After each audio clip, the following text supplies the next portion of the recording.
Okay, so we're going to be solving by solving polynomials. And the primary way that we're going to solve polynomials is we're going to solve them by factoring. So if you're rusty on factoring, you're definitely going to want to go back and review that section of our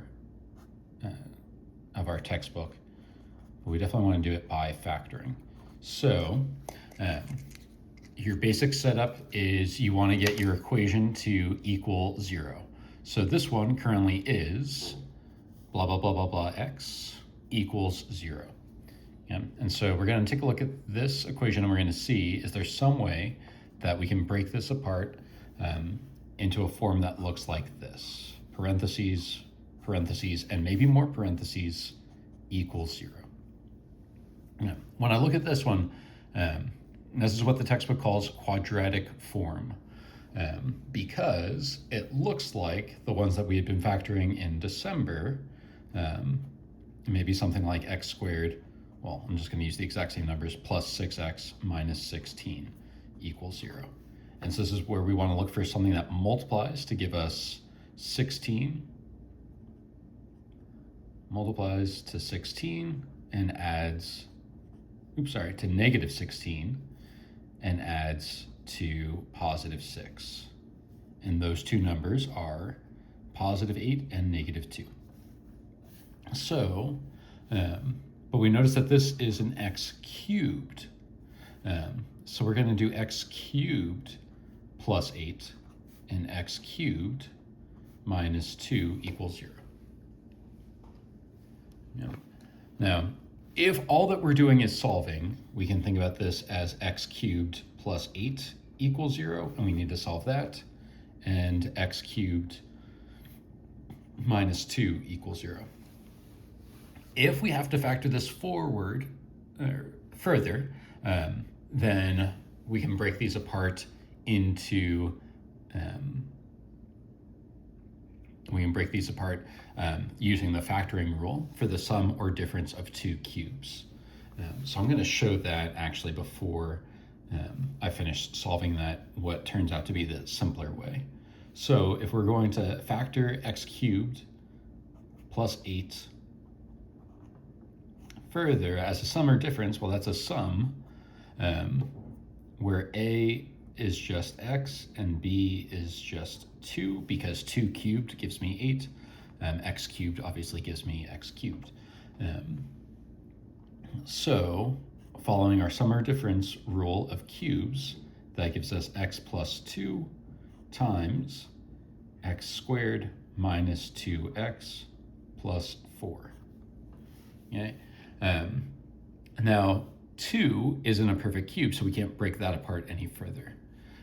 Now, a simpler way that we could have solved this would have been to subtract 8 from both sides. That gives us x cubed equals negative 8, and then take the cube root of both sides. The cube root of negative 8, and the cube root of negative 8 is negative 2, so x equals negative 2. And then we can do the same thing over here, x cubed minus equals 2. And so then we take the cube root of both sides, x equals the cube root of 2, and the cube root of 2 isn't a rational number, so we just leave it as the cube root of 2. So the one rational solution is right here at x equals negative 2. We also have an irrational solution at the cube root of 2. And then this factored term would give us two non-real, two complex solutions. Now in this second example, I'm going to change colors. In this second example, the very first thing that we have to do is we have to have this side be equals 0. So we're going to cancel out that minus 2 from both sides, 9x to the 4th plus 17x squared minus 2 equals 0. And now here what we want to do is we want to look to see, is there some way that I can get something to multiply to give us the product now of 9 and 2. So we want it to multiply to whatever 9 times 2 is. Well, that's a 9 times negative 2, that's negative 18. And we want it to add to 17. Okay? The two numbers that multiply to give us negative 18 and add to give us 17, well, that's 18 and negative 1. So we're going to do a factoring by grouping here. We're going to say that this is 9x to the fourth plus 18x squared minus x squared minus 2 equals 0. Okay? And now I'm going to group together these two terms and these two terms. How do I want to do this? Let's call that plus and negative and group together these two terms. Okay, so we ask ourselves, is there anything that can factor out of both of these terms? Well, they both have a 9, so we can write 9 out in front, and then they both have an x squared in them. So 9x squared comes out in front, and what's left behind is, let's go to an even third color. What's left behind, 9x squared times what gives me 9x to the fourth? Well, that's x squared. And 9x squared times what would give me 18x squared? That's plus 2. So 9x squared times x squared plus 2 is our first factoring. And then the second one, minus. Now we want to see x squared plus 2 left behind. So what can I factor out of negative x squared minus 2 so that what's left behind is x squared plus 2? Well, that's a negative 1.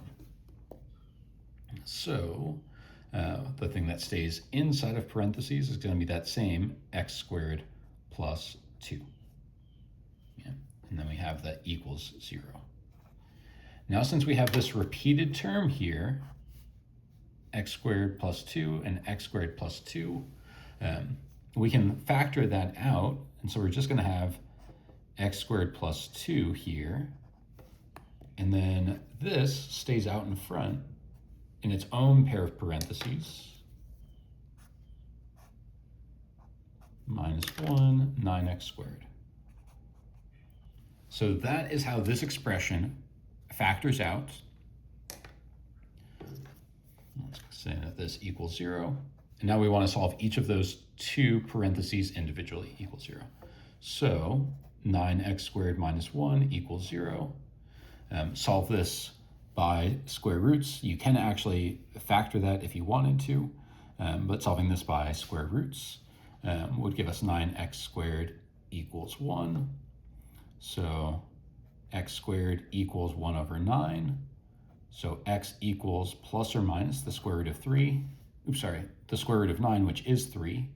X equals plus or minus 1 over 3.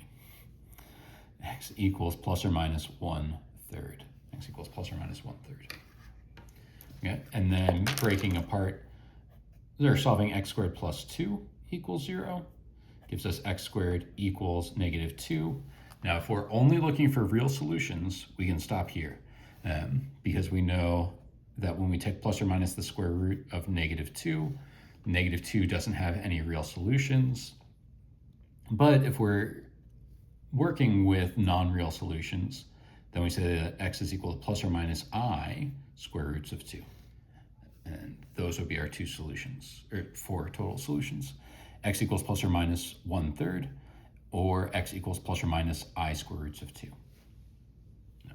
This next problem, we're going to want to again factor by grouping to solve it. We're at least going to want to check to see if that works. And when you factor by grouping, always might be too strong. But I would recommend changing a minus sign where you're going to split them into plus and negative. Okay. So what can we factor out of this first binomial? And just an x squared. So we can write that as x squared times, and what's left behind, x squared times what would give me 4x cubed. That's going to be 4x. And then x squared times what would give me negative x squared. That's a negative 1. Plus, and what can we factor out of negative 100x plus 25 with the goal of seeing 4x minus 1 left inside? what we can factor out is a negative 25. So that's going to leave behind 4x minus 1. So we have this repeated 4x minus 1 term. And the thing that is the other piece are these two terms, x squared minus 25. Okay. This time I'll show this one factored further, x plus 5 and x minus 5. And still that same 4x minus 1. That happen equals 0, equals 0, equals 0. And now we can solve each of these individually. Hopefully you're okay with me just flipping the signs for these first two. Either x equals negative 5. For this one, x equals positive 5. Now for this one, I'll work it out. 4x minus 1 equals 0. Add 1 to both sides gives us 4x equals 1. And then solving that by dividing both sides by 4 gives us x equals 1/4. Okay, so those are our three solutions. Either x equals negative 5, x equals positive 5, or x equals 1/4. Yeah. Now solving this one, we want to do a couple things in this problem. First, we have to have it equals 0. And so 10x to the 5th minus 4x to the 4th minus 90x cubed plus 36x squared equals 0. Yeah. Now, the very first thing that we want to do is we want to check to see, and I should have announced it in these, we want to check to see if there's anything that we can factor out of the whole thing. In this case, everything is a multiple of 2, and everything is a multiple of x squared. So I can pull out a 2x squared, and so that's going to leave behind 5x cubed minus 2x squared minus 45x plus 18. Now, we want to check to see if we can factor this by grouping. It turns out that we can. Big parentheses, and now I'm going to put each of these in the smaller parentheses. I'm again flipping the sign there since it had been a minus in between. Oops, I meant to do them two different colors. I'll do it now. Yeah. So what can I factor out of 5x cubed minus 2x squared? From the coefficients, nothing factors out nicely, but there is an x squared that factors out. And what's left behind is 5x minus 2. Plus, now what factors out of negative 45x plus 18 with the hope of seeing 5x minus 2 left behind in parentheses. So what I need to factor out so that this 45, negative 45x, what's left behind is this 5x. We need to factor out a negative 9 times, because negative 9 times 5x would give me negative 45x. And negative 9 times negative 2 gives us that 18 that we wanted. Plus 18, minus 2. Because negative 9 times negative 2 is that same 18. Okay. And now, when we rewrite this, the 2x squared is still out in front. And we're going to just have this 5x minus 2 trailing behind, and we'll have these two terms grouped together in their own pair of parentheses. X squared minus 9. Yeah. This one is just a repeated factor. This one can be broken down further into x plus 3 and x minus 3 because it's a difference of 2 squares. And this one remains as is, 5x minus 2. And this whole time had been equals 0. Yeah. And now we just want to set each individual term equal to 0. I'm going to rewrite it up here. 2x squared times x plus 3 times x minus 3 times 5x minus 2 equals 0, setting each expression, each factor equal to 0, either 2x squared equals 0, or x plus 3 equals 0, or x minus 3 equals 0, or 5x minus 2 equals 0.